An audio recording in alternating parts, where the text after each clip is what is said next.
As an investigation into Department of Defense info leaks continues, a third Pentagon official was placed on administrative leave this week. On Wednesday, Defense Secretary Pete Hegseth's senior advisor and the DoD's deputy chief of staff were put on leave. And then yesterday, Colin Carroll, chief of staff to the deputy secretary of defense, suffered the same fate. So what's this all about? ABC News correspondent Chris Boccia joins us from Washington. Chris, specifically, what is this investigation about? We've read in some places that it covers a couple of different military operations and even possibly Elon Musk and his visit to the Pentagon. Do we know for sure? Good morning. We don't know for sure. There are a number of possibilities putting sort of connecting the dots, but I think the key thing to know is that this investigation into leaks was launched March 21, the day that Elon Musk came to the Pentagon for a high-profile meeting. Now, the night before that meeting, the New York Times had reported that he was coming to have a classified briefing with the Joint Chiefs over American war plans with China. The Pentagon at the time and the White House furiously denied those reports, and it certainly unsettled the top levels of leadership there over that leak. An investigation was launched into that, among some other things that ended up in the press that, quite frankly, they didn't want to end up in the press, like American war plans, military plans for Panama. Same goes for a U.S. aircraft carrier that was being deployed to the Middle East, the second one. So a number of things that were leaked that the Pentagon didn't want getting leaked. They launched an investigation that included the authorization of polygraphs.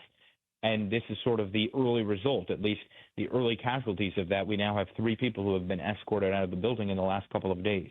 You know, there are, in my opinion, 2 types of leaks. You've got the leaks that put military personnel in harm's way or leaking out security information. And then there are the leaks that make the politicians look bad. This sounds like it's kind of a mix, Chris.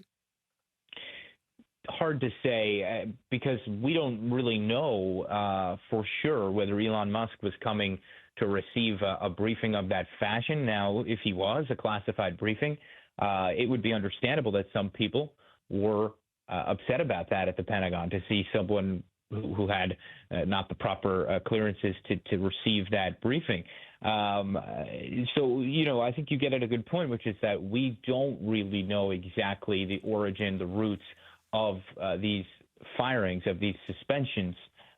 It's been speculated about, certainly that's common in Washington, that this is part of a larger purge, a larger turnover. I think the surprising thing is that these are people close to the defense secretary, people who are clearly his allies. 2 of them were associates at the veterans organization that he once ran, Concerned Veterans for America. The third one is also someone who's really aligned on his policy. So it's surprising to see people in his inner circle, someone like a Dan Caldwell, a senior advisor who would appear with him in meetings with foreign dignitaries, be shown the door so quickly into the administration. Now, this isn't the first time that Pete Hegseth is sort of, brushing against some scandal. There was the Signal app thing. Is Hegseth in trouble with these people so close to him getting escorted out?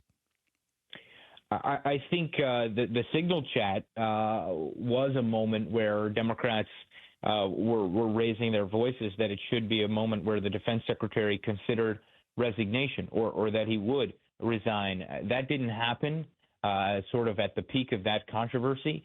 And here's a case where you don't have Democrats saying anything of that sort.